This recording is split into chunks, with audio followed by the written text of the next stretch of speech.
Hello students, मैं Poonam Yadav new सृजन academy में आपका स्वागत करती हूँ। इससे पहले मैंने आपको पीडीएफ फॉर्म में पढ़ा रखा है। आज पहली बार मैं ऑन बोर्ड पढ़ाने जा रही हूँ। उम्मीद है कि आपको पसंद आएगा मेरा पढ़ाना, मेरा समझाना। तो स्टार्ट करते हैं। आज का हमारा टॉपिक है हिंदी भाषा का विकास। हिंदी भाषा के विकास को हम के प्रोसेस को समझेंगे कि किस प्रकार के संस्कृत जो है हिंदी तक पहुँची। पहले हम भाषा को समझ लेते हैं। भाषा क्या है? तो भाषा जो है, भाषा के द्वारा मन के भावों का प्रकटीकरण किया जाता है। यानी कि भाषा से ही अपने मन के भावों का हम दूसरों के साथ आदान प्रदान कर पाते हैं, दूसरे से अपनी बात कह पाते हैं, दूसरे की बात को हम समझ पाते हैं। तो भाषा समझ लिया हमने। भाषा जो शब्द है, ये प्रश्न आता है कि भाषा जो है भाष धातु का, ये जो है संस्कृत के भाष धातु से बना है। ये जो भाषा शब्द है यह संस्कृत के भाष धातु से बना है। भाषा के प्रकार, भाषा के प्रकार में हम देखते हैं कि भाषा 3 प्रकार की होती है: सांकेतिक, मौखिक और लिखित। सांकेतिक मतलब जब हम इशारे से किसी से बात करते हैं। मौखिक जब हम ध्वनि निकाल करके मुख से अपनी बात को कहते हैं। और लिखित जब हम लिपि चिन्हों के द्वारा हम अपनी बात का प्रकटीकरण करते हैं, जिसे हम सहेज के रख भी सकते हैं और हम किसी को भेज भी सकते हैं। तो ये हो गई भाषा के प्रकार। अब हम ये देखते हैं कि ये जो सांकेतिक भाषा, मौखिक भाषा और लिखित भाषा, ये जो है तीनों चीज़ों मनुष्यों में ही मिलता है। मनुष्यों में ही ये चीज़ें मिलती हैं आपको। ये तीनों, ये जो भाषा के तीनों प्रकार हैं। जो पशु पक्षी हैं,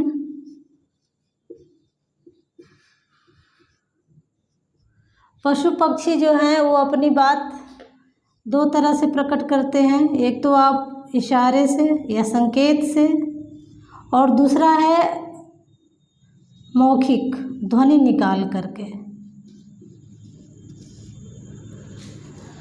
इन्हें लिपि का ज्ञान तो है नहीं।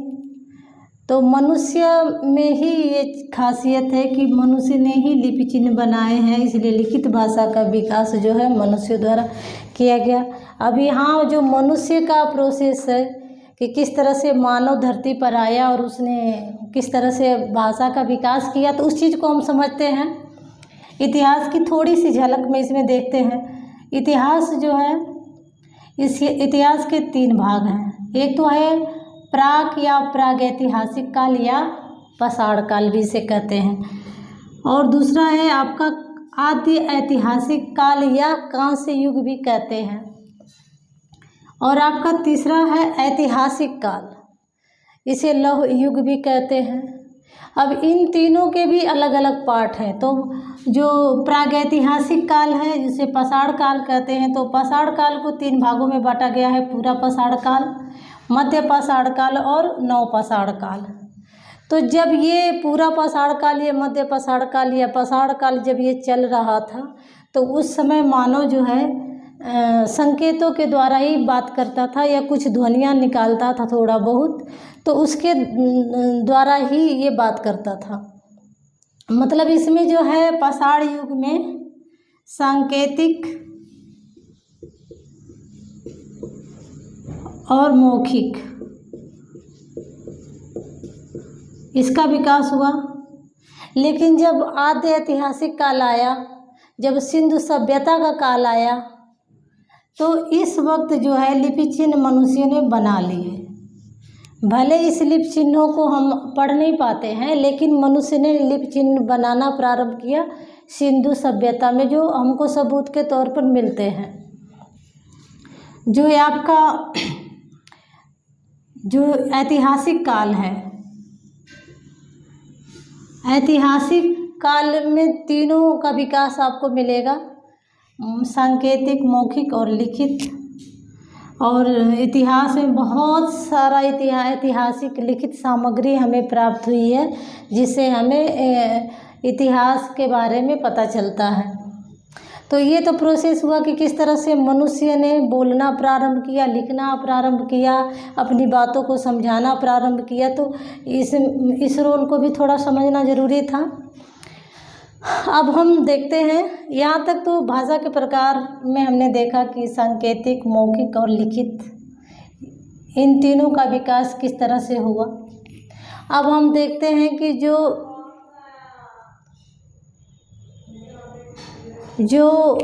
हिंदी है, यह एक प्रश्न पूछा जाता है कि भारोपीय परिवार की भाषा है या द्रविड़ परिवार की भाषा है जो हिंदी है, या ऑस्ट्रिक है या चीनी तिब्बती है, ये प्रश्न पूछा जाता है। तो इस चीज़ को, जब भाषा परिवार को हम देख लेते हैं, तो भारत में 4 भाषा परिवार हैं। एक तो है आपका भारोपीय, जिसका परसेंटेज 73% है। दूसरा है आपका द्रविड़, जिसका परसेंटेज जो है 25% है। तीसरा है आपका ऑस्ट्रिक, जिसका परसेंटेज 1.3% है। जो चीनी तिब्बती है, इसका सबसे कम है 0। इस तरह से जो भारोपीय है ये सबसे बड़ा परिवार है, और जो चीनी तिब्बती है ये सबसे छोटा परिवार है। ये भी प्रश्न पूछा जाता है कि हिंदी का जो है सबसे बड़ा हिंदी भाषा का बड़ा परिवार कौन सा है, तो भारोपीय परिवार है। सबसे छोटा परिवार कौन सा है, तो चीनी तिब्बती है। अब जो भारोपीय शब्द है ये किस तरह से बना, तो भारत और यूरोप, जो यूरोपीय आए थे, तो इन दोनों को मिला करके ये भा और ये जो है यहाँ पे रोपीय, इनको जोड़ करके आपका ये शब्द बना भारोपीय। इस तरह से इसको इंग्लिश में कहते हैं इंडो आर्यन। जो इंडो आर्यन थे या जो आर्य थे, ये भी प्रश्न पूछा जाता है कि जो आर्य थे वो कहाँ से आए थे। तो आर्य कहाँ से आए थे, मध्य एशिया से भारत आए थे। और कब आए थे, तो 1500 ईस्वी पूर्व आए थे। ये जो इंडो आर्यन भारोपीय जिनको बोला जाता है, तो जो इंडो आर्यन हैं ये मध्य एशिया से भारत आए थे और 1500 ईस्वी पूर्व भारत आए थे। तो इतनी बात को हमने समझ लिया। हम अब आगे बढ़ते हैं कि किस प्रकार से जो ये इंडो आर्यन हैं इन्होंने किस तरह से भाषा का संस्कृत से लेकर के हिंदी तक भाषा का विकास किया। हम आगे बढ़ते हैं। इंडो आर्यन थे, ये जो इंडो आर्यन ये मध्य एशिया से भारत आए थे, और ये जो है 1500 ईस्वी पूर्व आए थे। तो फिर जब ये 1500 ईस्वी पूर्व आए थे, तो किस तरह से की भाषा का विकास हुआ, तो देखेंगे इनकी जो भाषा थी, इनके 3 भाग हुए।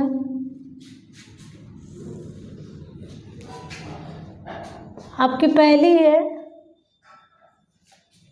प्राचीन भारतीय आर्य भाषा, आपकी दूसरी है मध्यकालीन भारतीय आर्य भाषा, और आपकी तीसरी है आधुनिक भारतीय आर्य भाषा।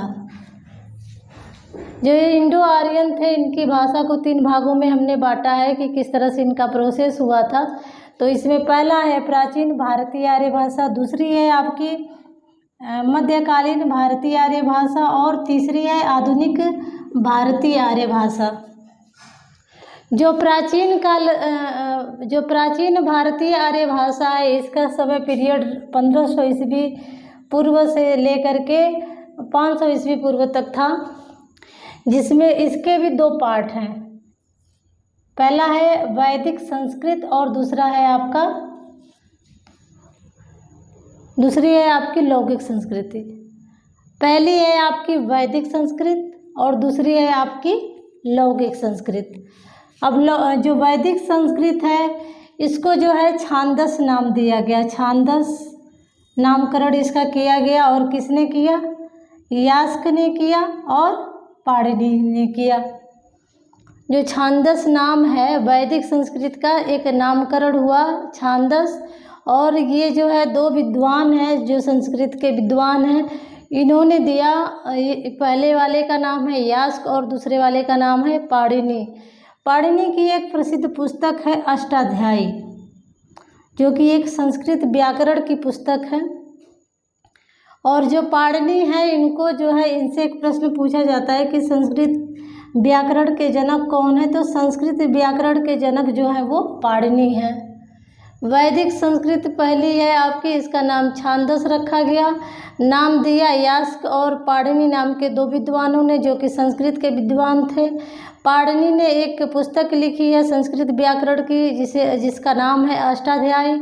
और जो ये पाणिनि है, इनको संस्कृत व्याकरण का जनक भी कहा जाता है। तो ये आपका क्लियर हो गया वैदिक संस्कृत। अब जो लौकिक संस्कृत है, लौकिक संस्कृत का भी नाम पड़ा और इसका नाम पड़ा संस्कृत भाषा। और इसका जो टाइम पीरियड रहा संस्कृत, वैदिक संस्कृत का जो टाइम पीरियड था, ये था आपका 1500 से लेकर के 1000 ईसा पूर्व तक। और जो लौकिक संस्कृत था, संस्कृत थी, इसका टाइम पीरियड था 1000 से लेकर के 500 ईस्वी पूर्व तक।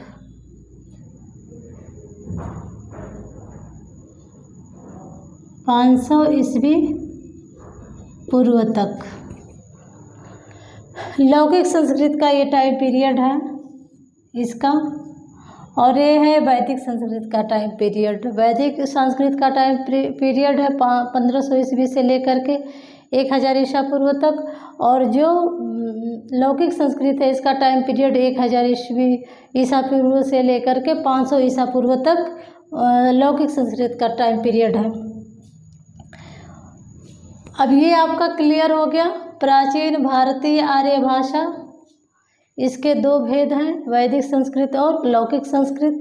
वैदिक संस्कृत को छांदस भी नाम कहा जाता है, लौकिक संस्कृत को संस्कृत भाषा कहा जाता है। नामकरण किया है छांदस का यास्क और पाणिनि ने। संस्कृत भाषा नामकरण किया है लौकिक संस्कृत का पाणिनि ने। पाणिनि की बहुत प्रसिद्ध पुस्तक है अष्टाध्यायी, जो कि संस्कृत व्याकरण की पुस्तक है। और जो ये पाणिनि है, इनको संस्कृत व्याकरण के जनक के रूप में जाना जाता है। तो ये यहाँ तक आपका क्लियर हो गया। अब मध्यकालीन भारतीय आर्य भाषा को हम समझते हैं। वैसे 3 इसके पार्ट हैं, लेकिन इसको ओवरऑल सबको प्राकृत भाषा समझा जाता है। प्राकृत भाषा इसे कहा जाता है। जो प्राकृत भाषा का जो प्रथम रूप है वो पाली है। और पाली का जो टाइम पीरियड है ये 500 ईस्वी पूर्व से लेकर के और पहली ईस्वी तक है। 500 ईसा पूर्व से लेकर के पहली ईस्वी तक पाली का टाइम पीरियड है। जो पाली है यह बौद्ध धर्म की भाषा है। बुद्ध ने बौद्ध धर्म को बनाया था, उन्होंने प्रचार प्रसार किया था। तो उन्होंने अपना प्रचार प्रसार, जो बौद्ध धर्म का प्रचार प्रसार हुआ था, वो पाली भाषा में हुआ था। पाली भाषा से एक और प्रश्न आता है कि भारत देश की पहली देश भाषा क्या है। तो भारत की पहली देश भाषा जो है वो पाली है। अब इसका दूसरा जो भाग है ये है प्राकृत। प्राकृत जो है जैन धर्म से जुड़ी हुई भाषा है। और जो प्राकृत है, इसका टाइम पीरियड जो है पहली ईस्वी से लेकर के 500 ईस्वी तक है। जो पाली है, इसका टाइम पीरियड 500 ईस्वी पूर्व से लेकर के पहली ईस्वी तक है। जो प्राकृत है, इसका पहली ईस्वी से लेकर के 500 ईस्वी तक है। और ये जैन धर्म, महावीर स्वामी ने जैन धर्म को बनाया था। और जो भी जैन धर्म का प्रचार प्रसार हुआ तो वो प्राकृत भाषा में हुआ था। यहाँ तक क्लियर हुआ आपका। अब इसमें जो प्राकृत है, इसका जो तीसरा रूप है वो है अपभ्रंश। अपभ्रंश है ये। और इसका जो समाप्त होने वाला पीरियड है वो अवहट के नाम से जाना जाता है। जो अपभ्रंश है, इसका टाइम पीरियड 500 ईस्वी से लेकर के 1000 ईस्वी तक है। यहाँ तक आपकी जो प्राकृत जहाँ समाप्त होती है 500 ईस्वी, यहाँ से शुरुआत होती है अपभ्रंश की, तो 500 ईस्वी से लेकर के 1000 ईस्वी तक अपभ्रंश है। और जो अवहट है उसका टाइम पीरियड जो है इसी में संक्रमण करके यही स्टार्ट हो जाता है आपका 900 ईस्वी से लेकर के 1100 ईस्वी तक अवहट का टाइम पीरियड होता है। अवहट से प्रश्न आता है, अवहट से देखिए 3 तरह के प्रश्न आते हैं। पूछा जाता है कि संक्रमणकालीन भाषा कौन सी है, तो अवहट है। पूछा जाता है अपभ्रंश का अपभ्रंश किसे कहते हैं, तो अवहट को कहते हैं। पूछा जाता है कि संक्रांतिकालीन भाषा कौन सी है, तो ये भी कहा जाता है अवहट को। तो यहाँ तक क्लियर हो गया आपका। मध्यकालीन भारतीय आर्य भाषा 500 ईस्वी पूर्व से लेकर के 1000 ईस्वी तक इसका टाइम पीरियड है। इसके 3 पार्ट हैं। ये सभी जो है प्राकृत के ही रूप है। पहला रूप जो प्राकृत का है वो पाली है, जिसका टाइम पीरियड 500 ईस्वी पूर्व से लेकर के 1 ईस्वी तक है। जो इसका दूसरा रूप है वो प्राकृत है, जो कि 1 ईस्वी से लेकर के 500 ईस्वी तक इसका पीरियड है। जो इसका तीसरा रूप है वो अपभ्रंश या अवहट है, जिसका टाइम पीरियड 500 ईस्वी से लेकर के 1000 ईस्वी तक है। यहाँ तक आपको क्लियर हो गया। अपभ्रंश का जो परवर्ती रूप है इसको परवर्ती रूप भी कहते हैं। अपभ्रंश का परवर्ती रूप, ये भी प्रश्न आता है आपका। अपभ्रंश का परवर्ती रूप, अपभ्रंश का जो परवर्ती रूप है वो भी अवहट को ही कहते हैं। तो अवहट का जो टाइम पीरियड है 900 ईस्वी से लेकर के 1100 ईस्वी तक है। यहाँ तक आपका क्लियर हो गया। अब हम आगे बढ़ते हैं और इस देखते हैं आधुनिक भारतीय आर्य भाषा के बारे में देखते हैं। प्राचीन हिंदी, इसके भी 3 पार्ट हैं। प्राचीन हिंदी, मध्यकालीन हिंदी और आधुनिक हिंदी। जो प्राचीन हिंदी है इसका टाइम पीरियड जो है 1100 ईस्वी से लेकर के या 1000 ईस्वी से लेकर के 1400 ईस्वी तक है। जो मध्यकालीन हिंदी है इसका टाइम पीरियड जो है आपका 1400 ईस्वी से लेकर के 1850 ईस्वी तक है। जो आधुनिक हिंदी है इसका टाइम पीरियड 1850 से लेकर के अब तक है। जो आधुनिक हिंदी है इसे खड़ी बोली भी कहा जाता है, जो कि 1850 के टाइम में आपके भारतेंदु हरिश्चंद्र का टाइम पीरियड था। इन्होंने जो है साहित्य में गद्य रूप में पद भी लिखना प्रारंभ करवाया था और इन्होंने खड़ी बोली पर जोर दिया था। इस प्रोसेस को हम देखते हैं। पहले संस्कृत थी, फिर पाली में बदली, फिर पाली प्राकृत में बदली, फिर प्राकृत अपभ्रंश में, फिर अपभ्रंश अवहट में, अवहट फिर प्राचीन या प्रारंभिक हिंदी में, और फिर ये जो प्रारंभिक हिंदी है ये प्राचीन हिंदी, मध्यकालीन हिंदी और आधुनिक हिंदी के प्रोसेस है। अभी जो यहाँ से देखेंगे आधुनिक हिंदी का भी एक लंबा प्रोसेस है, उसे हम आगे की वीडियो में समझेंगे। आज के लिए बस इतना ही। इसके बाद अपभ्रंश से किस तरह से हिंदी का विकास हुआ है उस पर भी हम चर्चा करेंगे इसके नेक्स्ट वीडियो में। आज के लिए बस इतना ही। Thank you students. हाँ, और मेरे चैनल को सब्सक्राइब ज़रूर कर लें, लाइक कर दें, शेयर कर दें।